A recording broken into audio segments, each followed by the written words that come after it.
প্রবাসী কল্যাণ ও বৈদেশিক কর্মসংস্থান মন্ত্রণালয়ের দপ্তরে নিরাপত্তা ব্যবস্থাকে ঘিরে নতুন করে প্রশ্ন উঠেছে এক চাঞ্চল্যকর চুরির ঘটনায়। সচিবালয়ে প্রধানমন্ত্রীর লাল টেলিফোনের তার চুরির ঘটনার রেশ কাটতে না কাটতেই এবার চুরি হলো একান্ত সচিবের ব্যবহৃত ল্যাপটপ। ঘটনাটি ঘটে মঙ্গলবার দুপুরে মন্ত্রণালয়ের 16 তলায়। জানা গেছে, প্রধানমন্ত্রীর বিশেষ সহকারী ডক্টর মোহাম্মদ শাকিরুল ইসলাম খান শাকিলের একান্ত সচিব মোহাম্মদ ইমামুল হাফিজ নাদিম তার ব্যক্তিগত এইচপি ব্র্যান্ডের ল্যাপটপ নিয়ে কাজ করছিলেন। কিছুক্ষণের জন্য কক্ষ ত্যাগ করার পর ফিরে এসে তিনি দেখতে পান তার টেবিলে রাখা ল্যাপটপটি উধাও। ঘটনার সময় ওই ফ্লোরে বিদ্যুৎ ছিল না এবং করিডোরে লোকজনের উপস্থিতিও ছিল।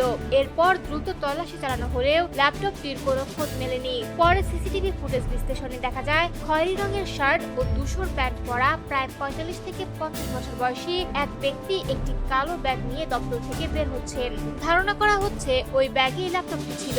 এই ঘটনায় আরো উদ্বেগের বিষয় হলো, চুরি হওয়া ল্যাপটপে গুরুত্বপূর্ণ সরকারি নথি থাকতে পারে বলে আশঙ্কা করছেন সংশ্লিষ্টরা।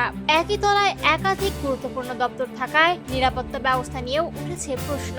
মন্ত্রণালয়ের একাধিক কর্মকর্তা জানান, ভবনের 16 তলায় নিরাপত্তা ব্যবস্থা যথেষ্ট দুর্বল। দর্শনার্থীদের নিয়ন্ত্রণে কঠোর নজরদারি না থাকায় প্রতিদিনই ঝুঁকি বাড়ছে। লিফট থেকে নেমে সরাসরি করিডোরে প্রবেশ করা যায়, ফলে নিরাপত্তা বলয় কার্যত অকার্যকর হয়ে পড়েছে। প্রবাসী কল্যাণ ভবনের নিরাপত্তা ইনচার্জ জানান, জনবল সংকটের কারণে পুরো ভবনে মাত্র 22 জন আনসার দায়িত্ব পালন করছেন, যা পর্যাপ্ত নয়। এদিকে ঘটনার পর থেকে প্রশাসনিক মহলে চাঞ্চল্য সৃষ্টি হয়েছে। তবে এখন পর্যন্ত চুরির বিষয়ে কোনো নিশ্চিন্ত অগ্রগতি পাওয়া যায়নি। তদন্ত চলছে বলে জানিয়েছে সংশ্লিষ্ট কর্তৃপক্ষ।